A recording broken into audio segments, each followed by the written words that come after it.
The Green Light On Racing and Sport podcast is back straight on the back of a huge country cup at Bendigo last week, and we're turning our attention to Sandown Park and the Cranbourne Cup at Sandown this year. Sure to be one hell of a race series. Heats this Thursday. Can't wait for those. Can't wait for the final. And as always on the podcast, I like to get someone entertaining who we can have a bit of a chat, bit of banter about. And on this show, Dimity Maher's joining us a little bit later on, and Daniel Hibberd. He thought that was about him. How are you, Danny boy? You well?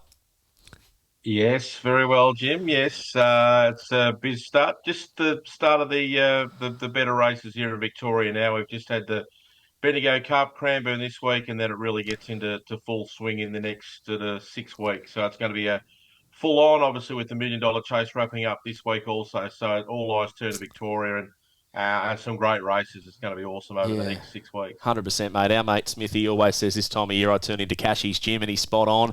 Had GRV on the phone today saying, can we do some coverage around the Melbourne Cup and races like that this year? And I said, sure thing. So looking forward to that. But first things first, obviously the Cranbourne Cup this week. And I like the fact that we don't know exactly where Cranbourne is as a club right now. There's hope that there will be racing returning there one day, but to still be able to honour the club itself and run the Cranbourne Cup year in, year out at the moment, I think is a really good thing. It is. This is the second time I think it's been done. Alpha Zulu obviously winning it last year, and the quality and the depth last year was awesome, and I think this year's just as good. 7 heats.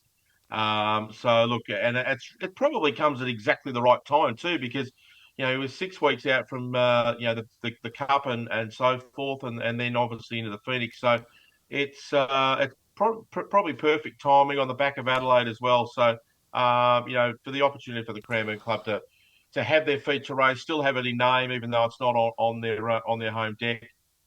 Still really good, and yeah, can't wait for the 7 heats on Thursday. Some big names going around in this series, and there's obviously a few that are beginning that preparation now for a Melbourne Cup. Obviously, that's the pinnacle, and obviously likes of Excavation, Flying Zulu, and Tim Zoo, three-pronged attack when it looks like for Team Thompson here, and Scalacci's the other big name that comes into it. But it got me thinking when I thought big names in greyhound racing. Let's do a top 5 for the best greyhounds right now. Now, it's a really tricky one because there's so many variables, as you know, but I thought we'd just roll it out there. I thought it would be a good talking point.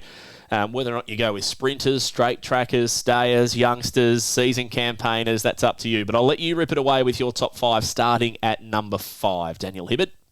Yeah, number 5, I've gone with Bazici. What he's done in the last 2 weeks has just been quite remarkable, to come over from Perth and then to run Supersonic's time in the heat in his first run at Wentworth Park, and then to win the semi last week when he was, nothing went all. He didn't get all the favours. He didn't get out and just run the 29-12 like he did the week before. He had to really earn his spot. I just sort of said to me that there's something there about him. And then you look at his record. He's 16 starts, 10 wins, 5 minors. So he's obviously well above average. And to do what he did that 2 weeks, the week or two ago, was awesome. So he's certainly right in the zone at the moment. Put him at 5.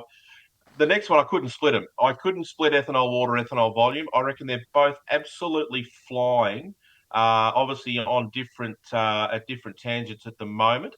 But I thought ethanol volumes went on at Bendigo.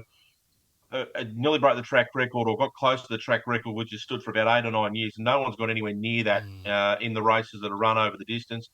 And ethanol water was super up in Sydney, so I can't split them. And obviously ethanol volume's having his first go over the long trip at Sandown on Thursday, which will be an awesome race. Having said all that, though, I put the dog that he beat at Bendigo in at number 3 in Kangaroo class, because I just think he's got so many options, and I think staying's probably where he's going to end up being. But he just there's something about him. I don't know what it is. I don't know if it's the fact that Smithy owns him or what, but it's just there's just something about him. He just seems to be one that you've got to keep your eye on, whatever he's going to contest in the next 6 to 8 weeks. Number 2, I put Excavation. I thought his Adelaide Cup campaign was flawless. He couldn't have done anything more than what he did in winning the match race and then the final of the Cup. And number 1, I'd be hard pressed to think that there's another dog going as well as Explicit at the moment. He was just phenomenal there on Saturday night, and it's going to take an absolute good one to get to beat him, because if he gets the start right, um, and usually got it wrong last week, and it didn't matter in the end. But if he gets the start right, I just can't see how they're going to be able to touch him. So he's clearly the number one seed at the moment for me. I like that. Bezecchi 5, the Ethanol's in at number 4. You've picked 2 greyhounds in one place. I'm not sure you make your own rules up, so I'll let you roll with that. Canyon Class 3, Excavation 2, Explicit 1. Well, I'm starting... Look, there's so many hard luck stories when it comes to my top 5. Hotel Whiskey 1, Canyon Class, I'll give that away. I think in 3 months he'll be in my top 3. I've got no doubt. But as Smithy says, he has to win a big one first. He's got the hype, hasn't he? 5 for me is a greyhound by the name of Epitomise. Now, keeping the Black Caviar stats alive at this stage, unbeaten, goes into the Great Chase. Showed blistering speed on a night where they weren't running overly fast times at the Meadows last Saturday night. So hasn't set a paw out of place and can just run those group class sections. So I think could be a future Group 1 winner, maybe a group winner on Wednesday in the Great Chase. Epitomise number 5. 4, I've done Palawa King just because of what he brings to the sport. You see when they do a post on social media, it goes bananas because of his race style. He comes in at number 4. 3 for me is Excavation. Another one that I reckon if we do this in 3 months, say down the track, I think it could even be number 1 or number 2. Flying Machine, just doing everything right. Team Thompson ticks every box. Number 2, I've done McKenna. Just don't want to forget about her right now because I know that she's got that enormous ability. She's been locked away, I believe, for the Phoenix. So you'd expect Connections would just mainly target that in the Melbourne Cup. I assume would be the go with McKenna. And Greyhound number 1 in the world right now, Daniel Boy, is Explicit. This Greyhound is electrifyingly good. I made a comment that I reckon he's the best dog in the world before the semi of the $1 million chase, and that run just made complete confirmation that was the right call because he missed the kick, which he doesn't normally do, and he still found a way to win and then run 29.20. I mean, if he went 29.60, you would have said, wow, that was a big win. Like, that was a huge win. But he went 29.20. Jason Thompson got a bit carried away, and you can see why. He thinks he's the best dog he's ever trained. Like, that is an extraordinary statement. Because of that, he's clearly number 1. And right now, if you're putting an all-in bet for the Melbourne Cup, for the Phoenix, if you want to bet next Friday in the $1 million chase, I'd recommend Explicit for all of them. And you know, it's hard to think, hardly find a reason not to expect him to be almost favourite in all of those races once it gets closer to post time, because he was so good. And I remember calling him when he won his maturity, and I said it at the time when as it is the next big thing. And you know, at the time it was like maybe I've gone a bit early, but he has followed through with that. He has stepped up and proven himself as an elite greyhound, and he's going to be awfully hard to beat in everything he contests going forward. Big race preview. Well, from the 5 superstars to the potential superstar that will win the Cranbourne Cup, it is now time to take a look at the Cranbourne Cup heats. And before we do that, just wanted to thank you, Daniel Sun, because you haven't mentioned anything about my frog green T-shirt that I'm wearing at the moment. The missus was putting one of the kids to bed. I tried to put the other one to bed, and unfortunately, the crib is in our room, so I wasn't able to get to the closet to get some nice clothes. So I've gone with the bed gear. The dryer here is broken down as well, so we're actually drying our goods right beside me here in the office. So we're doing it tough here in Hillsville tonight. That's terrible. I mean, you look very cash. That's all I'll say. You look very relaxed, and I don't want to be too highly strung at this time of night. Nah, the podcast is all a bit of fun, mate. Next time, I want you in a singlet. I want you to dress down a little bit. But let's take a look at these heats. Before we do, you mentioned just a moment ago ethanol volume v Canyon Class 7:58 local standard time. This is going to be an extraordinary clash on Thursday night. We saw what they produced in the Spring Cup at Bendigo. They went toe-to-toe. I thought the run of Kangaroo Class was as good as Ethanol Volume, just didn't get the luck early. Smithy was away on holiday in Bali, and maybe Kangaroo Class sensed that. He's back in Melbourne. They're going to go toe-to-toe. They're going to run 41.50 or 41.60, and I think a lot of people are going to say, wow, these have now come into contention for the Top Gun. Yeah, and I think in the end, I think the box draw just killed Kenya Class on Saturday night. Like, it's not a long run to that first corner at Bendigo, and the corner just is just on you. Once you get there, it's just banging, you're turning, and he got a nice hip and shoulder which sort of didn't stop his momentum, but it just allowed ethanol volume to get away on him. Yeah, I can't wait for this race. I've got no doubt ethanol volume will lead in the early stages, but it's just where Kenya All Class can get to. He's got a vacant draw underneath him, so that might sort of help him a little bit. But yeah, if they're together going down the back straight, it's going to be a hell of a finish, that's for sure. I can't wait for it. What about Heat 1 of the Sportsbet Cranbourne Cup? Will run at 8:19. Look, interesting race this. I'm leaning to zipping Menage. I just think might be able to cross Mapunga Shine in the run of the first corner. Last 100 metres, I'm going to be pulling out all stocks. I'll be whipping me arse cheeks trying to lift this dog home, and I'm hoping you're going to call it home because it'll be a price two each way zipping Menage. Oh, I think you're right. I think it'll be a decent price. Look, I mean, I can't catch him in the hubs. Obviously, he was brilliant last week, but every time he wins, his next start he might start favourite, and then he puts in an average run. But look, the best in the hub would probably win this, but there's no way in the world you could tip him with confidence, particularly with his drawn four. Tim Zoo comes back from Adelaide, and Mapunga Shine obviously drawn the red. I think this is a really tricky race to sort of have a bet with any confidence. I probably will tip in the hub, probably against my better judgment, but based on his win last week, I think he'll be hard to toss if he gets the start right. Heat number 2 on with Sunnyside Joe. Drawn the inside alley. Forgive run at Bendigo last time. Began well, found trouble. Starts prior to that have been absolutely outstanding. And she's a little bit one-paced, electrifying to the first mark, sort of one bats. And if she can hold them at that stage, she's mighty, mighty hard to beat. Her runs through the Pat Haas series were as good as they get. So I know it's a tough assignment, a Cranbourne Cup heat. Grand Tourer Box 4 is going to lay up the track. I just think he can impact the likes of Smooth Playing and keep a few of those good greyhounds off the track, and Sunnyside Joe might get flying. I'll probably play a little same race multi, just a dirty little SRM on the 1 and 3, both to run top 4. Yeah, that's what I was sort of looking at with Grand Tourer, and Holden Bale's just one that I've never been able to sort of latch onto, or sort of he's performed really admirably in some really good races.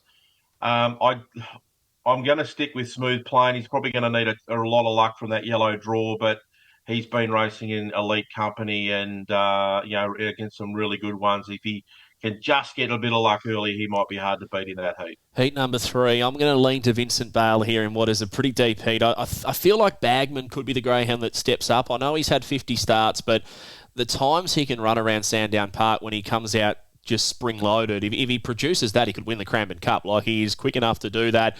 Morton's one of the best greyhounds in the country. I just realised I left Morton out of my top 5. He was meant to be in there somewhere too, so apologies, Team Sharp.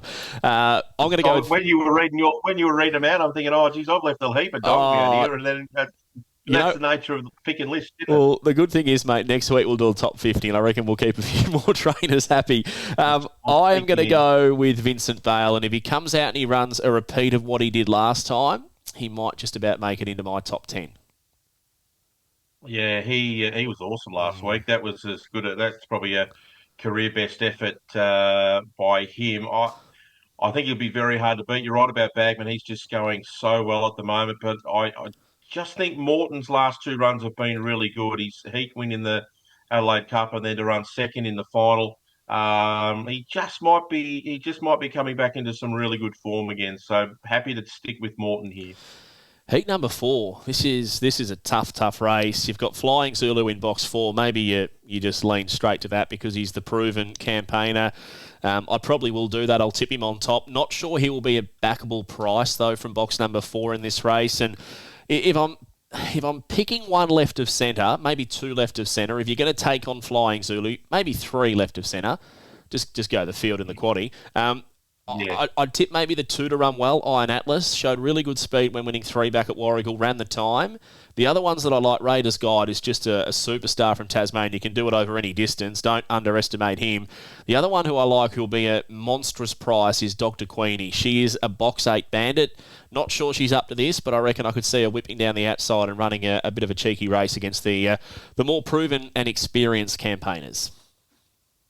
Yeah, this is a horribly hard race to sort out. And I think you're right with Flying Zulu. He's probably the one, and the Jason Thompson factor as well. Probably people will look at the form guide and see that and go, yep, we're just going to back Team Thompson here. It's so hard to work this one out. I think Raiders Guide, you're right. He can just race against anything. And I think even Warm Cockles is probably an outside chance, but I'd probably have to stick with Flying Zula. But this is probably one of the hardest of the 7 heats. Yeah, they're not easy, that's for sure. Heat number 5, I don't reckon it gets a lot easier because there's two that'll probably stand out market-wise, that being Lakeview Emily and Excavation.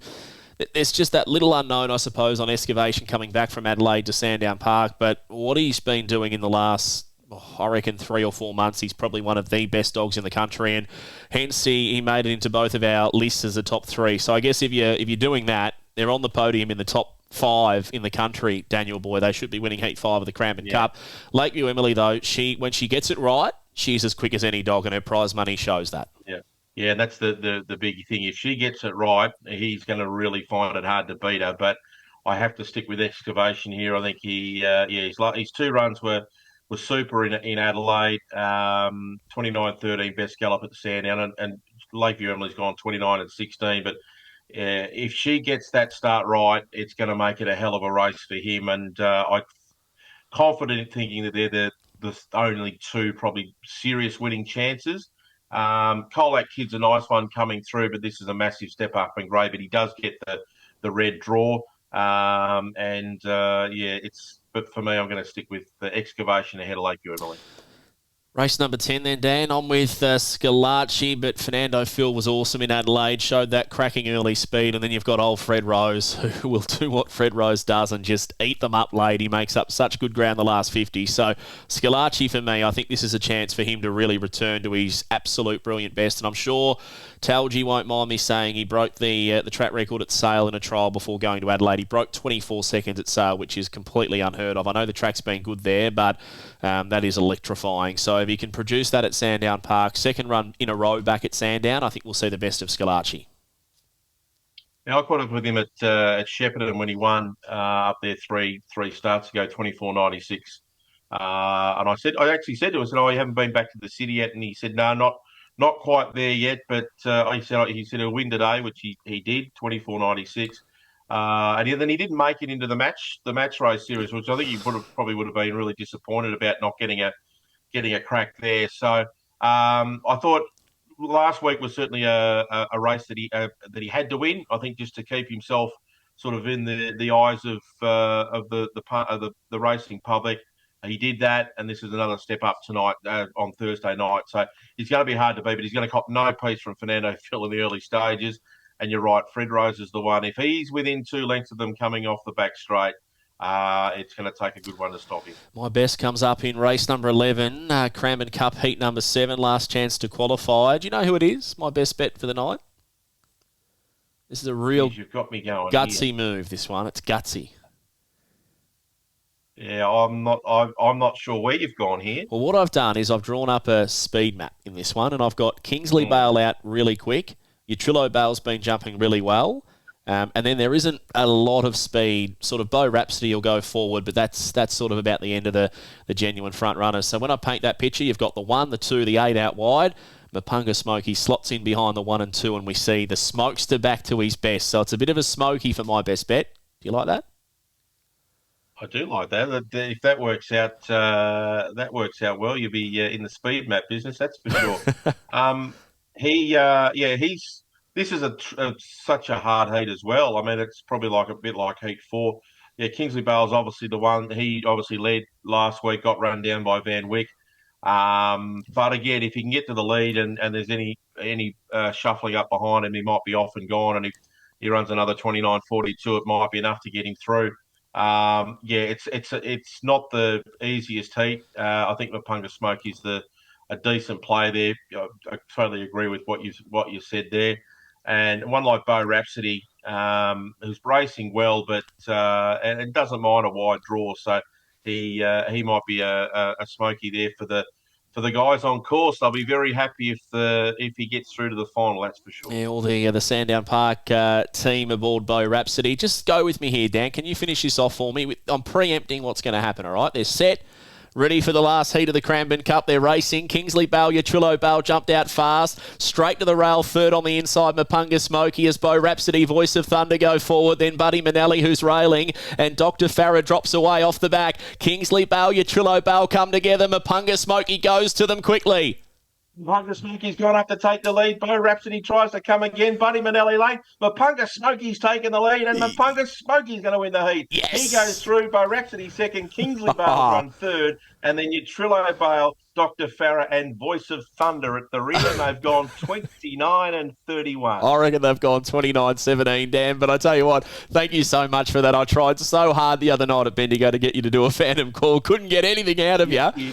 We got you tonight. I was giving you donuts. I was giving you nothing. I thought you'd have to go with me on the podcast there. That was brilliant. Hey, as we roll on, all-in betting for the Cup. We don't have markets right now, so don't worry too much about that. But who would you tip right now to win the Cranbourne Cup? Well, just having a look at some of the prices here that on the all-ins, and Flying Zulu is the favourite at $4.50, Excavation $4.80, Vincent Bale at $6.50. They're probably a touch short, I would have thought. There's in the hubs a $13 chance, and Morton's $15. So there's two that I've tipped to win. Scalacci's another one; he's at $15 as well. So there's a little bit of value there from what, and obviously knowing what the box draws are for the heat. So I'd be having something on in the hub and Morton at the bigger prices on the all-ins. I reckon Sunnyside Joe at a price would be a decent bet. Scalacci would be my other one.